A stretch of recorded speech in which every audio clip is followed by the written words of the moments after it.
ये है talks news network और आप देख रहे हैं पॉलिटॉक्स, राजनीति का कच्चा चिट्ठा।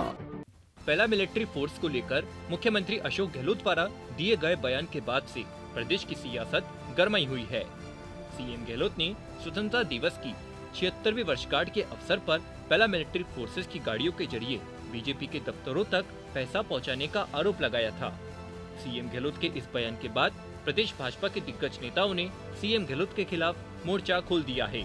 प्रदेश भाजपा अध्यक्ष सतीश पूनिया ने इसे पहला मिलिट्री फोर्सेस का अपमान बताते हुए कहा कि कुर्सी की असुरक्षा, कांग्रेस के अंतरकलह और देश में कांग्रेस के सिमटते जनाधार से सीएम गहलोत बहुत ज्यादा विचलित है और इतने विचलित है कि वह अपनी मर्यादा ही भूल गए हैं। कई बार गहलोत को गजनी फिल्म की तरह शॉर्ट टर्म मेमोरी लॉस होती है। वहीं बीजेपी सांसद राज्यवर्धन सिंह राठौर ने कहा कि मुख्यमंत्री अशोक गहलोत अपने आकाओं की भाषा बोलते हैं। आपको बता दें, 15 अगस्त के मौके पर पीसीसी की तरफ से शहीद स्मारक पर आयोजित कार्यक्रम को संबोधित करते हुए मुख्यमंत्री अशोक गहलोत ने कहा था कि मोदी जी नोटबंदी करी, आप कॉमन सेंस की बात सुनो। नोटबंदी करी तो भाई नोटबंदी में तो आपने कहा भाई कि 1000 के नोट बंद किया, 1500 नोट बंद कर दिया, क्योंकि वो बड़े जगह घेरता है वो, ठीक है ना। आपने जो है 1000 के बंद के 2000 के नोट क्यों लेके आया? वो तो और कम जगह घेरेगा। गोवा में, मणिपुर में, अरुणाचल प्रदेश के अंदर, फिर कर्नाटक के अंदर, फिर मध्य प्रदेश के अंदर, फिर आप महाराष्ट्र के अंदर सड़कें बदल दिया आपने। दिल्ली गए था आपको वो कोई क्या बताया मैं, टमाटर और किससे नहीं बदली गई, आलू प्याज नहीं बदली गई है।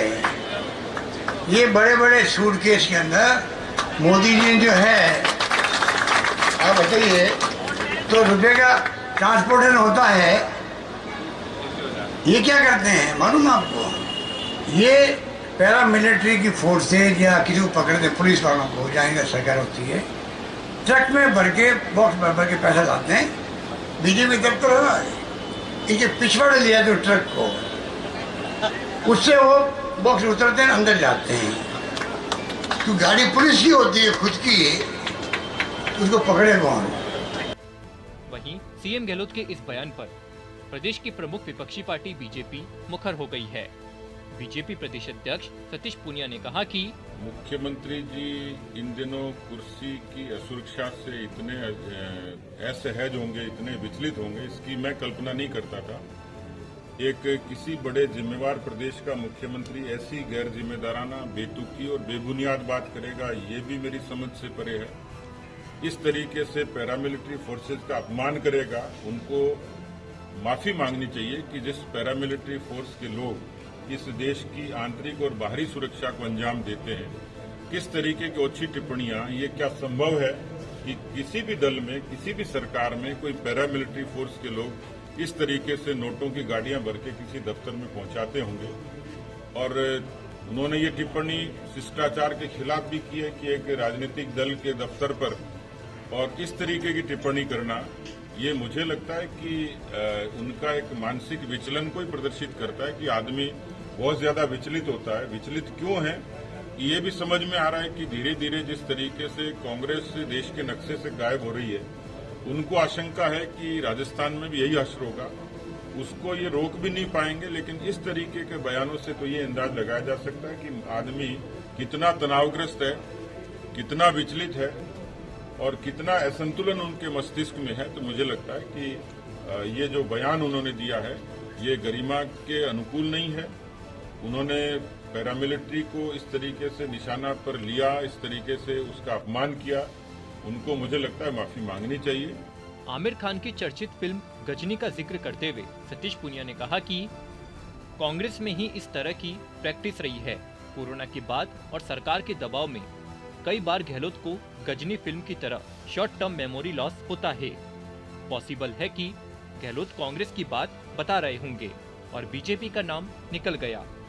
आज उनके पाप से पर्दा उठने लगा है तो वो ईडी, सीबीआई और एजेंसी का नाम भी लेते हैं।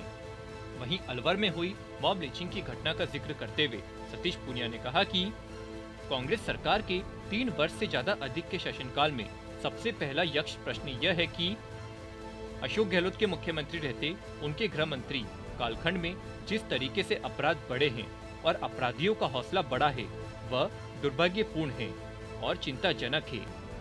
मॉब लिंचिंग की घटनाएं और अपीचमेंट के कारण जो लगातार अपराधियों को प्रश्रय मिला है, पुलिस की शिथिलता, प्रशासनिक कमजोरी, यह सब उसके कारक है।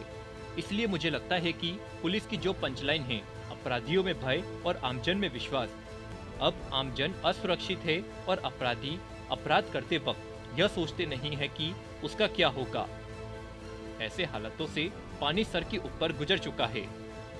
अशोक गहलोत के सियासी बयान उसको ठीक नहीं कर पाएंगे। मुख्यमंत्री को गंभीरता के साथ कानून व्यवस्था दुरुस्त करने की सख्त जरूरत है, जो वो नहीं कर पा रहे हैं। भाजपा सांसद ए बीजेपी के राष्ट्रीय प्रवक्ता राज्यवर्धन सिंह राठौड़ ने सीएम गहलोत पर निशाना साधते हुए लिखा है कि गहलोत अपने आकाओं की भाषा बोलते हैं, जो पाकिस्तान में बैठे आतंकियों के आका है, उन्हीं की भाषा तो कांग्रेस पार्टी बोलती आ रही है। ये वही लोग हैं जो बार बार पाकिस्तान की बात करते हैं, जो पैसे बैंकों से चोरी करके विदेश में ले गए। ये वही लोग हैं जो उनके साथ में खड़े हुए हैं। राजस्थान में गवर्नेंस बिल्कुल खत्म हो गई है और दलितों, महिला उत्पीड़न में राजस्थान नंबर 1 है। अपनी जिम्मेदारी छोड़कर गहलोत इस तरह के बयान दे रहे हैं, ये सैनिकों का ही नहीं, उनकी माओ का भी अपमान है। कुर्बानी देने वाले सैनिकों की बेइज्जती है।